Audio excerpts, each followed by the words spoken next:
a lighthouse, on the wrong side of a border. Sounds like a minor problem, right? Well, two countries literally redrew their international boundary just to fix it. And that's one of the smaller mistakes we're covering today. Geography isn't always about natural features or careful planning. Sometimes it's about epic blunders that got permanently frozen into the map. Today, we're exploring the world's most fascinating geographical mistakes, from accidental invasions to borders drawn by people who'd never even visited, to colonial powers who completely misunderstood basic geography. Trust me, by the end of this, you'll never look at a map the same way. The Caprivi Strip, the useless corridor. Let's start in southern Africa with one of history's most pointless pieces of geography, Namibia's Caprivi Strip. Picture this. It's 1890, and German Chancellor Leo von Caprivi has a brilliant idea. Germany controls Namibia, but they want access to Africa's east coast. So Caprivi negotiates with Britain and gets this long, narrow strip of land, 400 kilometers long but only 30 kilometers wide, that pushes all the way to the Zambezi River. The plan? Use the river to ship goods to the Indian Ocean.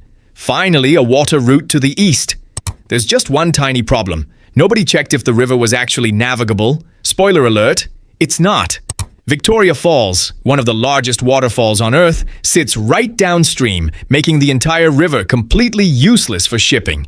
So Germany traded away claims to Zanzibar for a corridor to a river they couldn't use. The strip remains to this day, cutting awkwardly through 4 countries and creating one of Africa's most bizarre borders. All because someone forgot to look at a basic topographical map. The Market Lighthouse. Oops, wrong country. Now let's jump to the Baltic Sea for a mistake that took a century to fix. In 1885, Finland built a lighthouse on the tiny island of Market, which sits between Finland and Sweden. Essential for navigation, important strategic position, everything makes sense so far. Except they built it on the Swedish side of the border. Nobody noticed at first, but once they did, they faced a ridiculous dilemma. You can't exactly pick up a lighthouse and move it, and neither country wanted to give up their claim to their side of the island. The solution? In 1985, a full century later, Finland and Sweden redrew the border. Instead of a straight line, they created a bizarre zigzag that curves around the lighthouse like someone was drawing with their non-dominant hand. Today, the border on Market Island looks like a drunk snake tried to do calligraphy. But hey, at least the lighthouse is finally on the right side. It only took 100 years to fix a construction error. Belgian-Dutch border chaos, medieval trading cards. Ready for the most complicated border mistake in human history? Welcome to Baarle-Hertog and Baarle-Nassau. This looks like a normal Dutch town, but hidden within it are over 20 separate Belgian enclaves. And inside some of those Belgian enclaves, even smaller Dutch enclaves. It's borders within borders within borders. How did this happen? Back in medieval times, nobles traded land like kids trade Pokemon cards. I'll give you this village for 2 of your farms and a forest.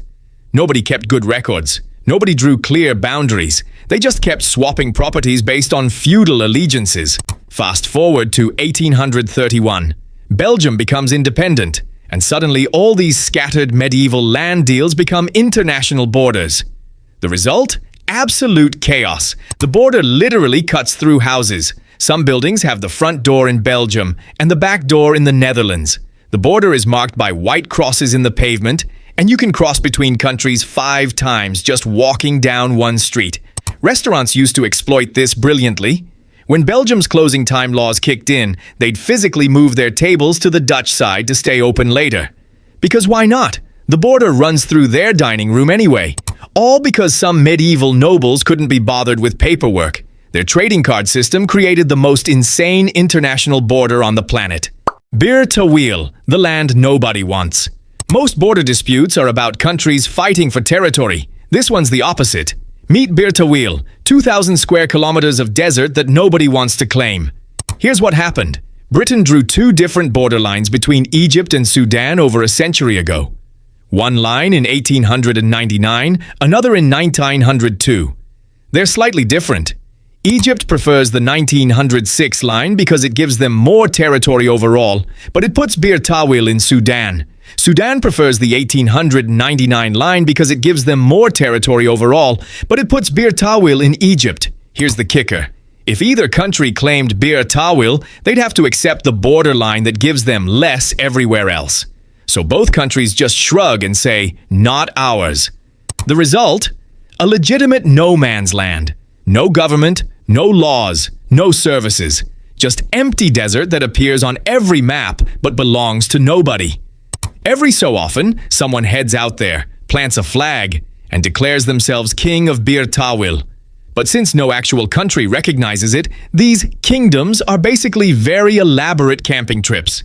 It's proof that sometimes the biggest geographical mistake is when countries make the same error twice, and then spend over a century arguing about which mistake counts. The almost quadrupoint. So close yet so far. Our next mistake is about 4 countries that came this close to sharing a single border point, and missed.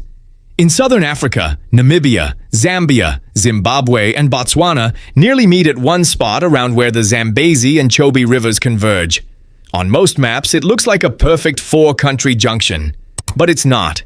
There's a tiny sliver of water, about 200 meters wide, that separates Namibia from Zimbabwe. That means Namibia and Zimbabwe don't actually share a border, even though they're ridiculously close. Why does this gap exist?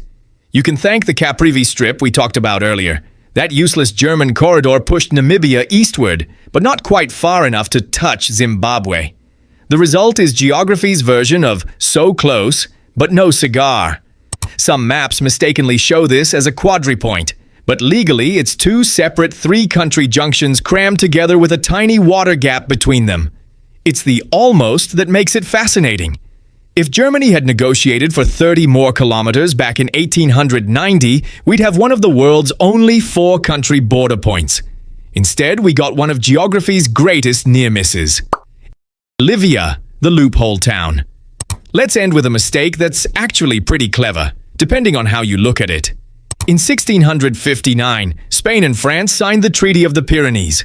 Spain was supposed to hand over 33 villages to France. Pretty straightforward, right? But there was one problem. Livia wasn't technically a village, it had the legal status of a town. And the treaty specifically said villages. Someone on the Spanish negotiating team spotted this loophole and ran with it. Sorry, France, the treaty says villages. Livia is a town, we're keeping it. And they did.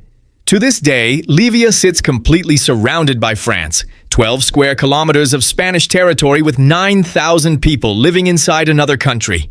Spain even built a neutral road connecting Livia to the rest of Spain through French territory. On this road, French law technically doesn't apply, so you can drive from Spain through France and back to Spain without ever legally leaving Spanish soil. Was it a mistake that the treaty said villages instead of settlements? Or was it brilliant legal maneuvering? Either way, it created one of Europe's weirdest borders, all because someone didn't proofread a treaty carefully enough. From useless corridors to lighthouse mishaps, from accidental enclaves to deserts nobody wants, geography is full of mistakes that got permanently etched into our maps. These borders remind us that the lines we see on maps aren't always logical or planned. They're often the result of bad surveying, poor communication, medieval chaos, or people who simply didn't understand what they were drawing. But here's the thing, these mistakes make geography way more interesting. They're reminders that behind every border is a story, often a ridiculous one. The world is full of these geographical blunders, and there are plenty more we didn't cover. Which one surprised you most? Drop a comment and let me know. And if you enjoyed diving into geography's greatest fails, hit that like button and subscribe for more videos breaking down the world's most fascinating quirks. There's a whole planet of weirdness out there to explore. Thanks for watching, and I'll see you in the next one.